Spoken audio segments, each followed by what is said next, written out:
Paz do Senhor Jesus, meus irmãos, sejam todos bem-vindos ao Projeto EBD.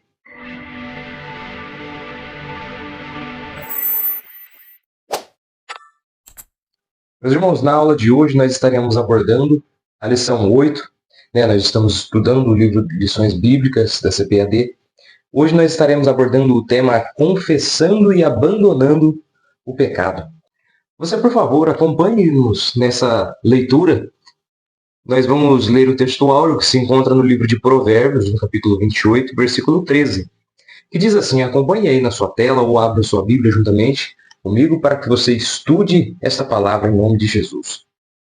O que encobre as suas transgressões nunca prosperará, mas o que as confessa e deixa alcançará misericórdia. Olha que bênção. Já vamos partir aqui também para a verdade prática que diz o seguinte: para desfrutar de um caminho de restauração e reconciliação com Deus, precisamos confessar o pecado e abandoná-lo de uma vez por todas. Já vamos daqui também partir para a nossa leitura bíblica, que se encontra no livro de Salmos 51. Vamos ler do primeiro verso até o verso 12. Você que pode, por favor, me acompanhe nesta leitura que diz assim: tem misericórdia de mim, ó Deus, segundo a tua benignidade.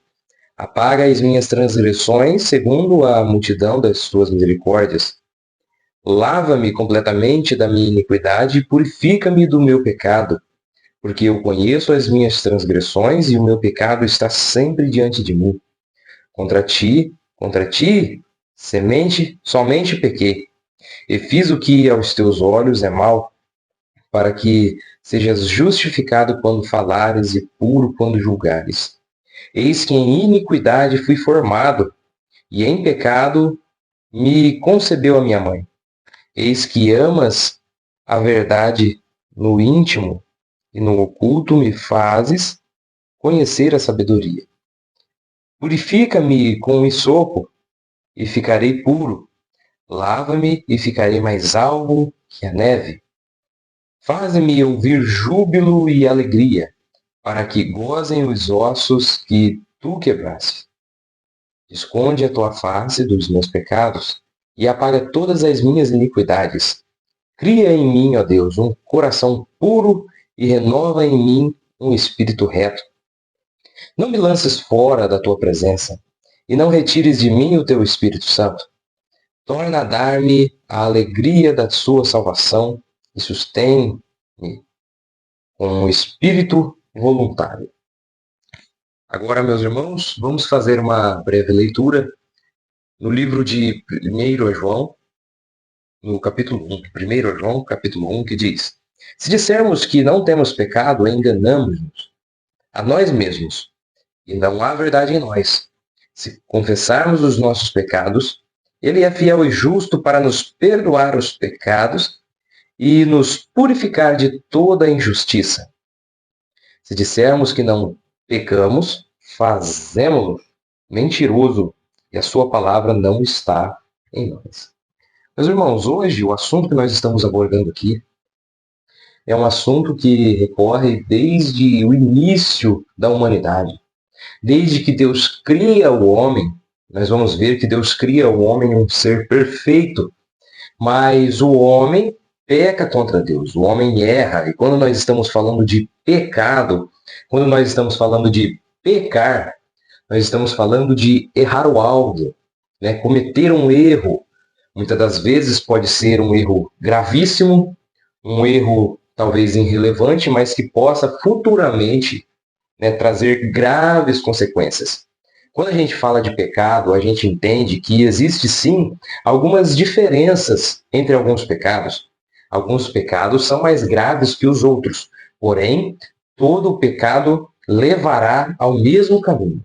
E o caminho que se tem, aquele que trilha os caminhos do pecado, é somente a condenação. O pecado é o que trará condenação a toda a humanidade.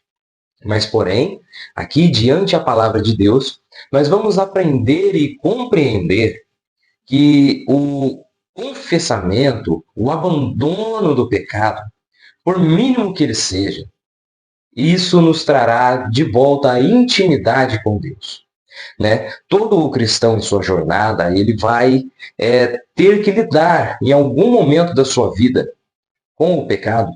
Né? Mas isso é de nossa natureza humana, partida desde o princípio, partido desde Adão.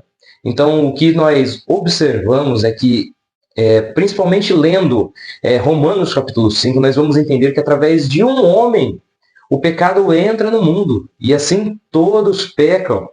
Porque, na verdade, onde entrou o pecado, se espalhou, mas também nós vamos ver um ato glorioso, nós vamos ver um ato misericordioso da parte de Deus para conosco.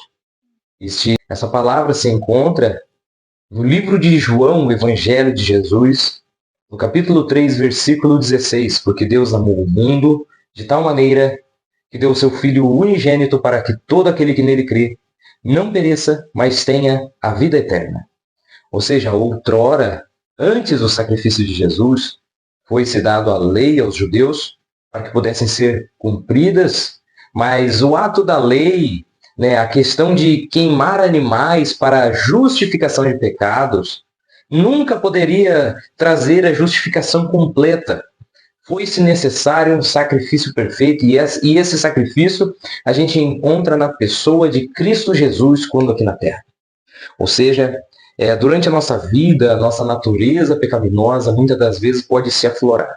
Cabe a nós cortar e podar as suas raízes, tirar as suas raízes. Mas como que a gente pode, hoje em dia, se livrar deste pecado?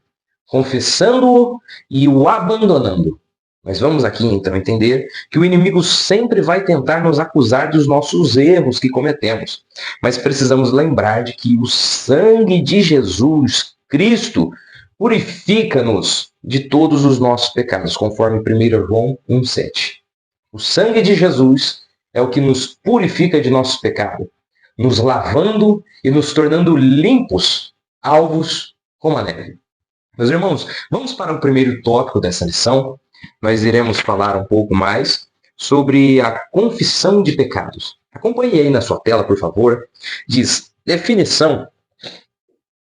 O verbo confessar, da palavra hebraica yada, aparece como jogar, atirar, lançar. Uma palavra que vem da raiz verbal de ada, que significa estender a mão. Essa palavra está presente 900 vezes no Antigo Testamento, aparecendo com sentido de tomar conhecimento, né? Saber, reconhecer. A palavra aparece no Antigo Testamento no contexto de confissão de pecado. No Novo Testamento, o verbo grego para confessar é homológio, que significa concordar com, consentir, conceder. Essa palavra é composta da raiz homo, junto de pessoas reunidas, e de logos, do ato de falar. A palavra homológio ocorre 25 vezes no Antigo Testamento. Há um verbo grego importante para confessar, exomológio, que significa professar, reconhecer aberta e alegremente para a honra de alguém, prometer publicamente que fará algo, comprometer-se com. Logo podemos dizer que confessar é uma maneira de declarar o que se crê ou sabe. Olha só que texto interessante. Aqui nós entendemos toda a etimologia, né, da palavra confessar. Nós vamos entender que confessar algo, a gente entende de uma maneira que é de se declarar o que crê ou o que se sabe. Por exemplo, eu creio em Deus, então eu o confesso publicamente. Eu confesso que eu acredito em Deus, eu confesso que eu acredito no sacrifício de Jesus, eu acredito que o sangue de Jesus é o que me purifica e o que pode me tornar novamente e o que pode me levar novamente para perto de Deus. Conforme Romanos 3:23, todos pecaram, então estão todos destituídos da glória de Deus, sendo justificados, versículo 24, sendo justificados gratuitamente na redenção, pela graça, na redenção de Cristo Jesus, na morte do Calvário. E eu creio e eu confesso que eu acredito na terceira pessoa da Trindade, do Espírito Santo, que através do Espírito Santo eu consigo me conduzir na minha caminhada. Através do Espírito Santo eu tive um novo nascimento quando eu aceitei a Jesus Cristo como meu único e suficiente Salvador. Através do ato de eu confessar aquilo que eu creio ou aquilo que eu sei. Ou seja, aquilo que eu sei é através do que as Escrituras Sagradas se revelam a nós. Aquilo que eu creio é na pessoa bendita da Trindade. Ou seja, eu acredito em Deus Pai, Deus Filho e Deus Espírito Santo. Eu acredito e eu professo com a minha boca. Isso é o ato de confessar. Eu confesso que eu acredito nisso. Ou seja, nós podemos então entender que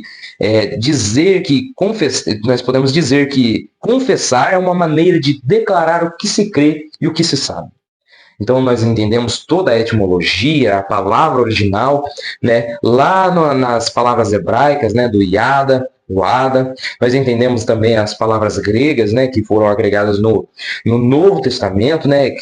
Exomológio, né? E todas essas outras palavras. Mas nós entendemos o real significado dela, que é dizer o quê? Aquilo que se crê ou que sabe, né? Dizer aquilo, declarar o que se crê ou o que se sabe. Ou seja, então quando nós entramos num ato de confissão de pecados, nós declaramos o que sabemos. Ou seja, se eu peco, eu sei o que eu fiz. Ninguém é tão imperfeito para ter amnésia depois de ter pecado. É claro que existem pessoas que têm, assim, as suas limitações, têm as suas deficiências, têm, sim, alguns problemas de saúde mental, né? Por exemplo, nós vamos ver que existem pessoas que literalmente têm amnésia, nós vamos ver literalmente pessoas que sofrem com Alzheimer, são doenças causadas no cérebro que causam esquecimento. Mas aqui nós estamos falando de uma pessoa sã, uma pessoa que está integrada a todos os movimentos da sociedade. Ou seja, nós estamos falando de uma pessoa sã, uma pessoa que consegue concernir mentalmente aquilo que ela está fazendo. Ou seja, se você está fazendo algo, você sabe exatamente o que você está fazendo. Aí, mas você pode me dizer, poxa, mas eu errei, mas você sabe que você errou. E o ato de declarar o que se crê e o que se sabe tem tudo a ver com isso. Você sabe que você errou. Então, cabe a você confessar o seu erro. Né? Vamos aqui para o segundo subtópico da lição, que diz a confissão bíblica de pecado. Olha só. O ensino bíblico geral da confissão de pecado traz a ideia de reconhecê-lo e fazer a sua confissão, pois o perdão depende deste ato. Essa confissão pode ser no momento da conversão, ou depois dela, quando ou depois dela, quando pecados cometidos podem ser contra Deus ou contra um irmão. Importante é ressaltar, porém, que, segundo o ensino bíblico, era tão somente depois da confissão de pecados que se poderia viver verdadeiramente uma vida de oração e comunhão com Deus. Olha aqui o que a confissão bíblica nos ensina. Quando nós lemos Mateus 5, no capítulo 21 e 22, olha que interessante que a palavra vem nos dizer. Mateus capítulo 5, versículo 22 em diante. Olha só, 21. 5, 21. Diz exatamente assim, olha. Ouvistes o que foi dito pelos antigos. Não assassinarás, mas qualquer que assassinar estará sujeito a julgamento. Eu, porém, vos digo que quem quer que, sem motivo, se ire contra o seu irmão, estará sujeito a julgamento. Olha só, eu digo, quem quer que, sem motivo, se ire contra o seu irmão, já está com motivo a julgamento. Ou seja, se você se ira com o seu irmão, se você sente raiva dele, você já está com direito a julgamento. Certo? Olha aqui, vamos continuar lendo aqui, ó. E qualquer que disser a seu irmão, Racá, está sujeito a concílio e qualquer que lhe disser, és tolo, estarás sujeito ao fogo do inferno.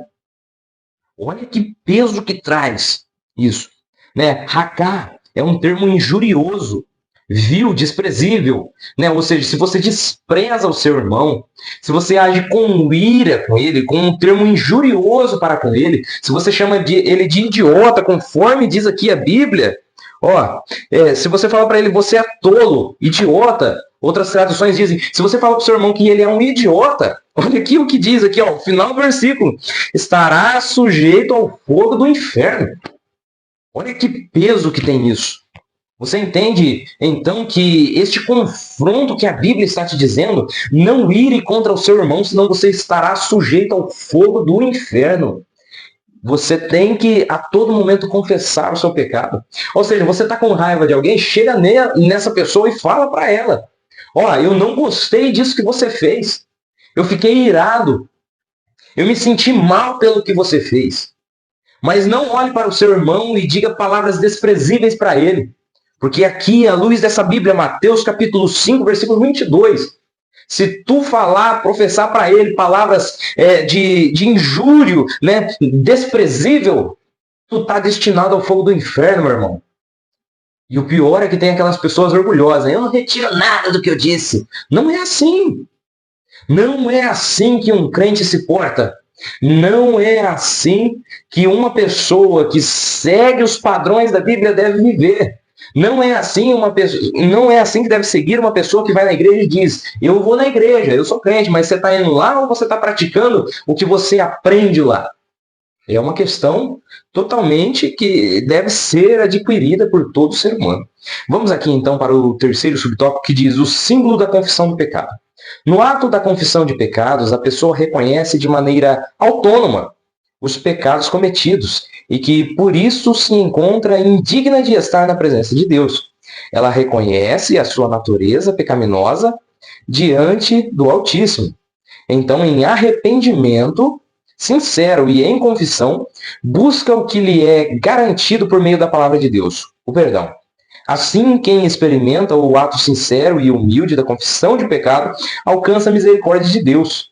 Então, a alma é consolada e a vida espiritual é restaurada. Meus irmãos, olha só que interessante, né? Quando a gente comete pecados, isso deve ser de forma autônoma. Isso deve ser de forma de cada pessoa reconhecer o seu erro. Olha só que interessante, a passagem que nos diz Lucas, no capítulo 18, versículo 9 ao 14. Nós vamos observar que existia um fariseu e um publicano que eles sobem para confessar o seu pecado. E nós vamos observar que o fariseu, ele tem uma posição equivocada daquilo que ele é. Ou seja, ele chega lá e começa a dizer, ah, Senhor, muito obrigado por eu não ser como esses pecadores. Muito obrigado por eu não ser um pecador, por eu não pecar contra ti. Eu dou o dízimo de tudo, eu faço para ti. Ah, Senhor, obrigado por eu não ser como este publicano que está aqui ao meu lado. Agora nós vamos ver a posição do publicano. O publicano pega e pede perdão pelos seus pecados. Bate no peito dizendo, eu não sou digno nem de estar aqui. Quem que volta para casa justificado? Aquele que acha que não é pecador? Ou que é estudante das leis? Né? Que no caso os fariseus eram estudados. Para ser fariseu tinha que ser estudado. Não era qualquer pessoa que chegava e falava, eu quero ser fariseu. Não, você tinha um processo de estudo. Mas aí chega um publicano, um cara pecador e fala, Senhor, eu não sou digno nem de estar aqui. Perdoa os meus pecados. Quem é que volta justificado? É o publicano. Ou seja, se você tem a humildade de confessar o seu pecado, de professar com a sua boca a Deus, que você nem é digno de estar na presença dele, mas que o sangue de Jesus é o que te purificou, o que te lavou, o que te tornou limpo de todo o pecado, é o que fará que você possa ser justificado pela graça de Jesus Cristo. É somente o sangue, é somente pela confissão do pecado que você consegue alcançar misericórdia. Vamos aqui para o segundo subtópico, nós vamos entender o perigo do pecado não confessado. Ou seja, nós observamos que existem na Bíblia alguns pecados que não são perdoados. Por exemplo, nós vamos ver que a blasfêmia contra o Espírito Santo é um pecado não perdoado. Ou seja, você usa os dons do Espírito, você usa da palavra, mas você se vangloria por aquilo. É uma blasfêmia contra o Espírito Santo. Ou seja, o Espírito Santo é o que age ao nosso redor. Né? E nós não temos mérito algum, porque na verdade nós somos pecadores, nós somos falhos. Mas o Espírito Santo de Deus é o que pode nos tornar homens de alta posição. É somente o Espírito Santo. Ou seja, blasfêmia contra o Espírito Santo não tem perdão. Né? Vamos analisar assim um contexto. Né? Nós temos acesso livre a orar ao Pai, mas nós temos também Jesus que intercede por nós. Ou seja, se nós erramos contra Deus, Jesus intercede por nós. E se nós erramos contra Jesus, o Espírito Santo intercede com gemidos inexprimíveis por nós. Mas agora, quando nós erramos contra o Espírito Santo, quem poderá interceder por nós? Não há santo algum que seja intercessor pelas nossas vidas. Ah, Ave Maria, não. Me mostra na Bíblia onde a Ave Maria intercede por nós. Me mostra na Bíblia onde santo algum que sequer intercede pela minha e pela sua vida. Se tu me provar na Bíblia que algum santo consegue justificar-nos, então eu fico quieto, eu rasgo a minha Bíblia. Porque, na verdade, a Bíblia nos deixa bem claro que o único intercessor entre Deus e os homens é o nosso Senhor Jesus Cristo. E o Espírito Santo, que chora com gemidos inexprimíveis pelas nossas vidas. Me prova. O perigo do pecado não confessado. Os males dos pecados não confessados. Olha só, primeiro subtópico. Quando lemos e analisamos Provérbios 28:13, percebemos que a confissão de pecado não se trata apenas de um ensino judaico, mas também cristão. A epístola de João corrobora com a necessidade de se confessar o pecado, deixá-lo e alcançar perdão. Em contrapartida, quem ignora a confissão de pecados, ocultando-o, vive uma vida de aparência e de morte espiritual, semelhante ao que os nossos primeiros pais, Adão e Eva, viveram ao tentar ocultar os seus pecados diante de Deus. Bem como o rei Davi, o homem segundo o coração de Deus, que procurou ocultar do Senhor os seus pecados. Olha só que interessante. Quais são os males, quais são os prejuízos que o pecado te traz? Nós vamos ver que são muitos dentre eles. Né? Nós vamos ver a morte espiritual, uma vida vivida de aparências, né? Um peso sobre as costas. Ou seja, quando temos um pecado em oculto, quando nós omitimos os nossos pecados, Deus se ira de forma grandiosa. É o que nós observamos e o que acontece lá em Gênesis. A mulher vai lá, come do fruto que não poderia comer, vai lá, leva para o seu marido, ao invés de pegar e falar, Senhor, pecamos contra ti, não, ele vai lá, ele come o fruto e ainda se esconde. E o pior de tudo, ainda põe a culpa na mulher, que a mulher ainda põe a culpa na serpente. Ou seja, o ato de confessar e entender de forma autônoma, eu errei, eu pequei contra ti, é um ato que que não foi concretizado lá no início da humanidade. Ou seja, Deus se irou contra Adão e Eva, os tirando do jardim. Mas olha só que malefícios trouxe o pecado de Adão e Eva. Não foi que eles foram simplesmente expulsos do jardim. Mas para analisar comigo. Primeira coisa, eles saíram do jardim e eles encontraram dificuldades derradeiras. Ou seja, as flores que eram produzidas, né, no jardim, os frutos, dificilmente eles achariam aqueles frutos em perfeitas condições para alimento. Ou seja, quando nós vamos analisar, né, na Bíblia, lá em Gênesis, olha só o que quer dizer, olha só esse texto. Gênesis capítulo 3. Gênesis capítulo 3, o versículo 17. Ó, E a Adão ele disse, porque tu escutastes a voz da sua mulher e comeste da árvore da qual te ordenei, dizendo, tu não comerás dela. Amaldiçoada é a terra por tua causa. Com sofrimento tu comerás dela todos os dias da sua vida. Espinhos e cardos. Olha só que interessante isso aqui, ó.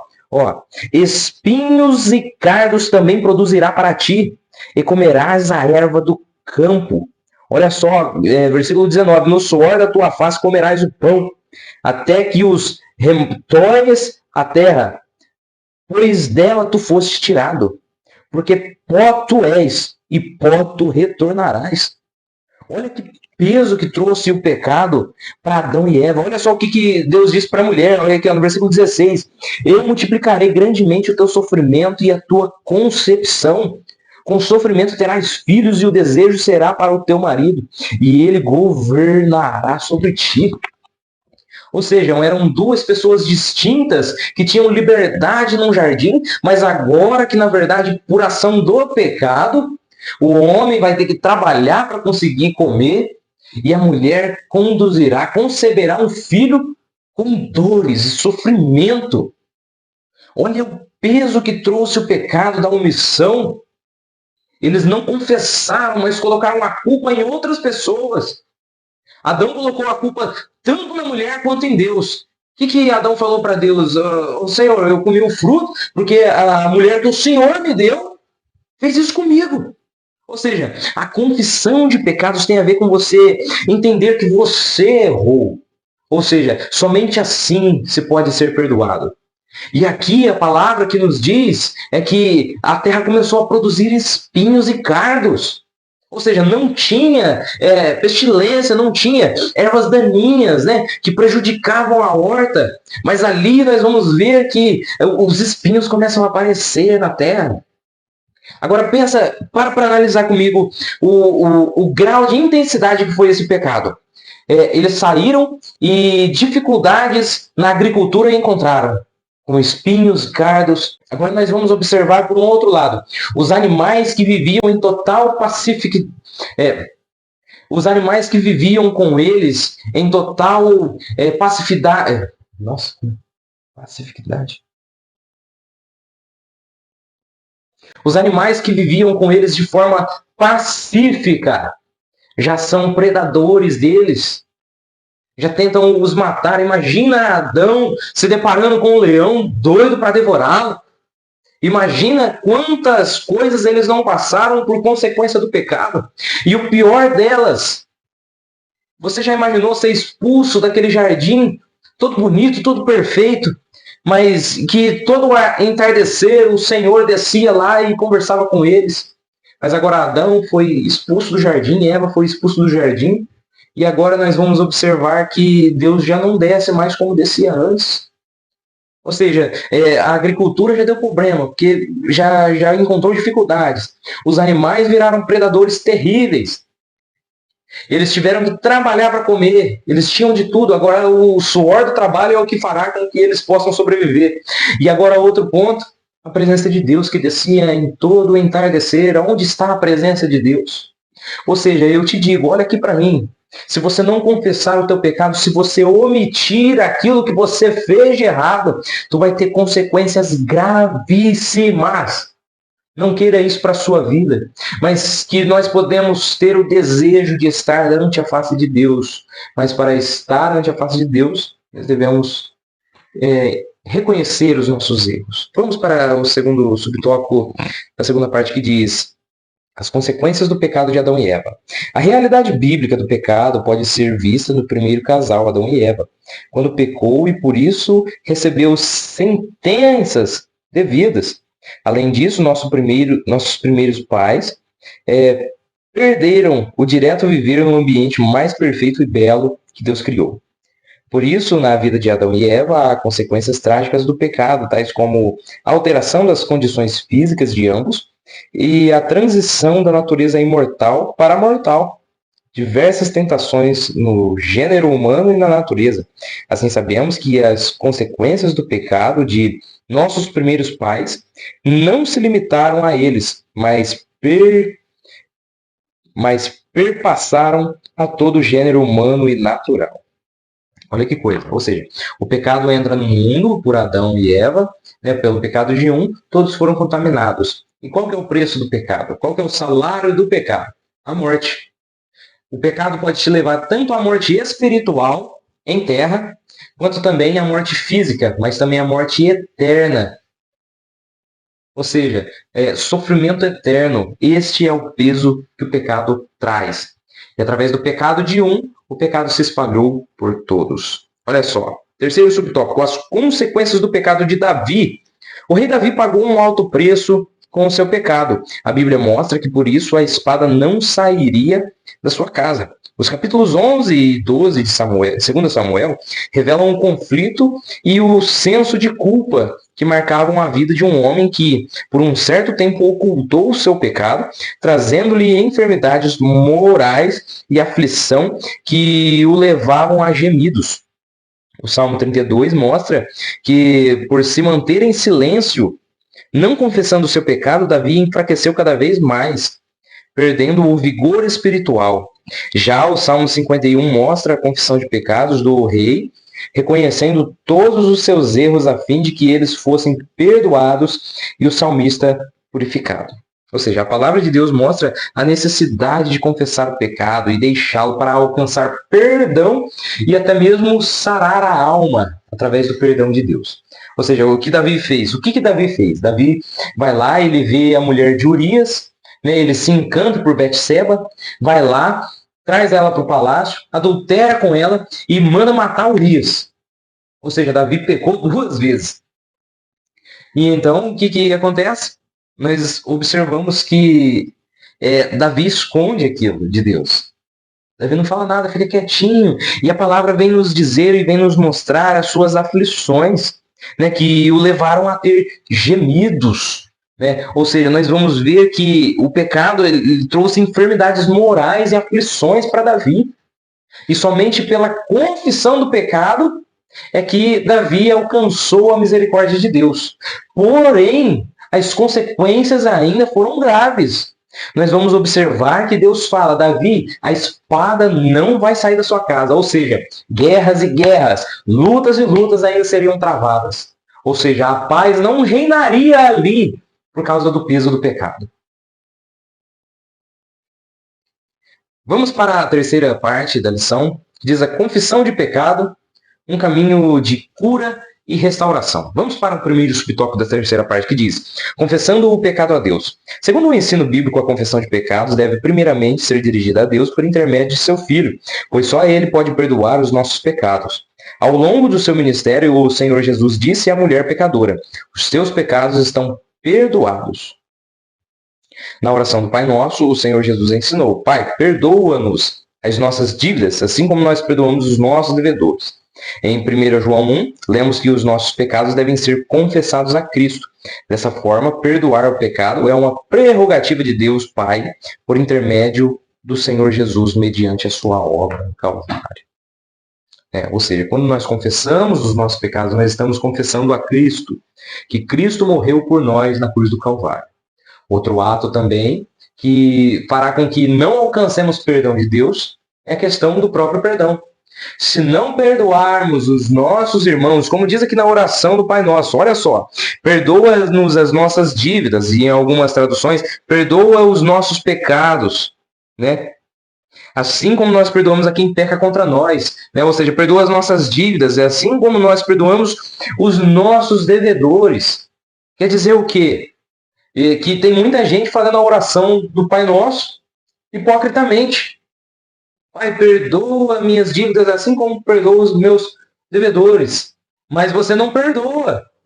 Se não perdoar, não alcançará o perdão. Isso é bíblico. Quem não perdoa, não alcança perdão. Porque você não estava no jardim do Éden quando Adão pecou. Mas você herdou a culpa. Mas você não estava na cruz do Calvário. Mas você herdou a graça. Ou seja, você tem que perdoar. Independente de quem seja.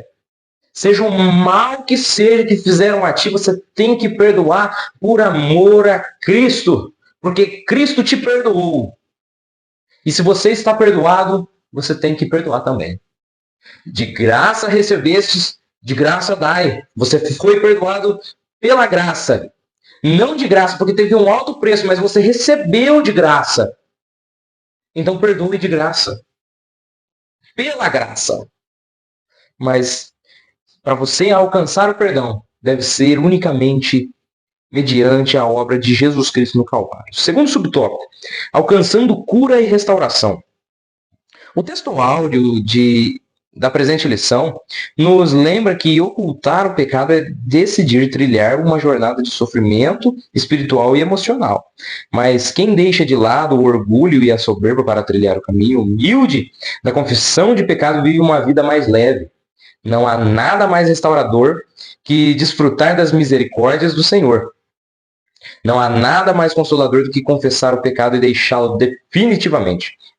Pois assim, encontraremos descanso para a alma.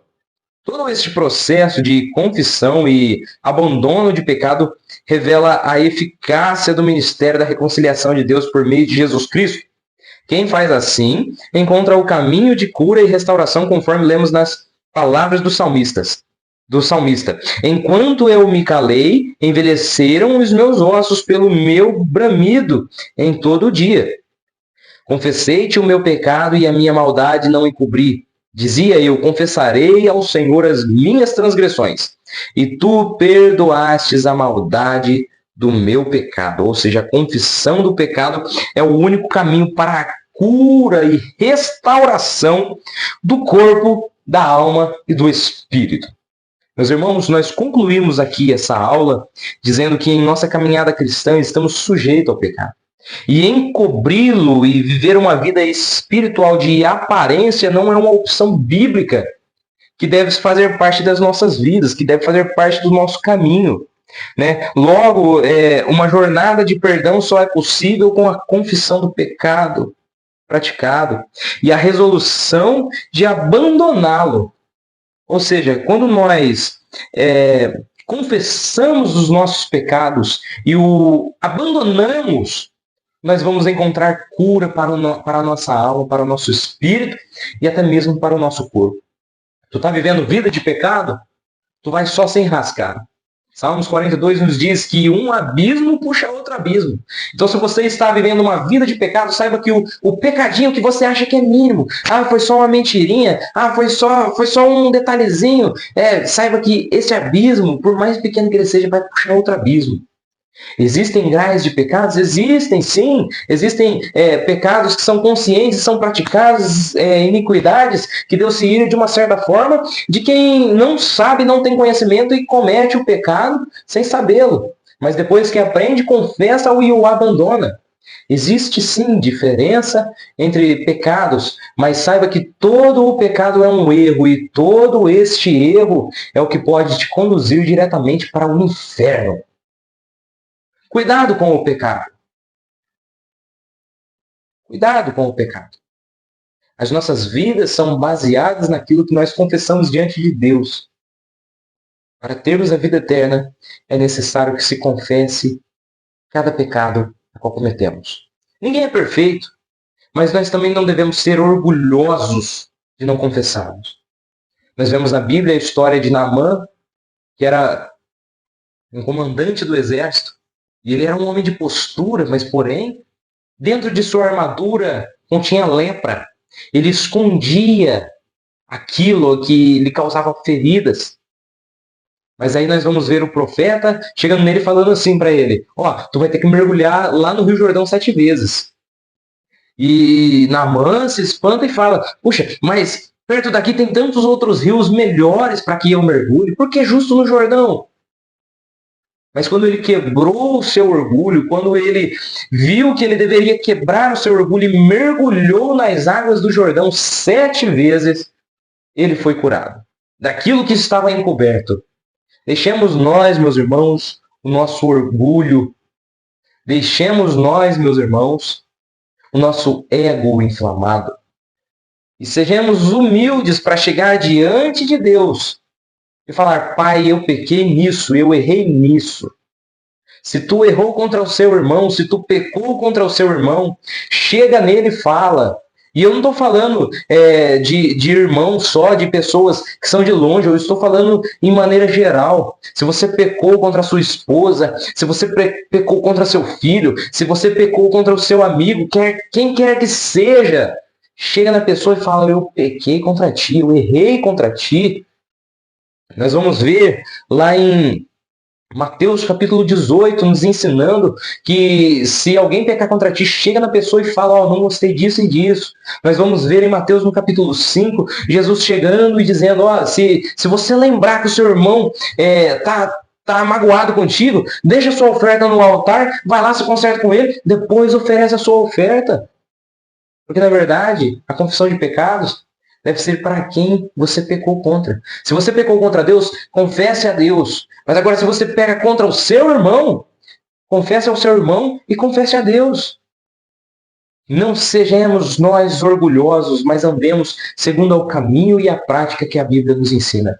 Assim nós andaremos em constância para o nosso verdadeiro lar, sabendo que o nosso destino não é aqui na terra e nem no inferno, mas sim nos céus, quando andamos segundo os conselhos bíblicos.